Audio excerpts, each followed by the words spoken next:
In this video, we want to show you how to do a hard reset on your old Samsung smartphones. This particular one is a T769 Galaxy S, and actually I picked this up at a church for a quarter.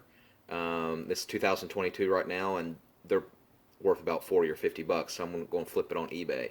But when I opened it up, it had a whole bunch of personal information on there. So this video is for if you want to bypass the old passwords that may be on the phone, and also if you just want to reset it. So what you're going to do is power it all the way down.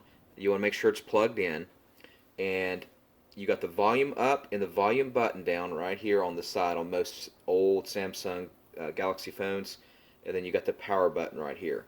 So what I want you to do is hold down all three, the power up, power down, and then the power button all at the same time. When you feel it vibrate, you're going to release the power button, but keep your fingers on the power up and power down. So let's go ahead and do that now.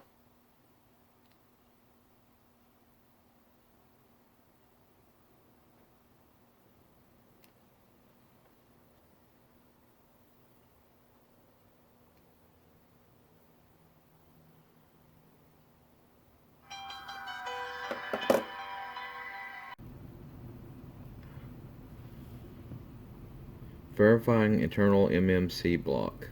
Okay, so you see on the very top here, you're going to use your volume up and volume down to go up or down. Wipe data factory reset. And then to confirm, I hit the home key. And then it's going to give you all these options of no, because they want to make sure you don't accidentally do it. So we're going to go use our volume down key to get to delete all user data. And then we'll click the home key again.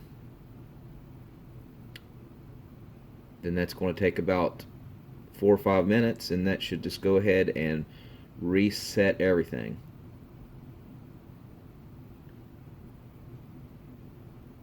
Okay, so now it's all wiped, and now we got a clean operating system. Alright, thank you for watching, and make sure you subscribe.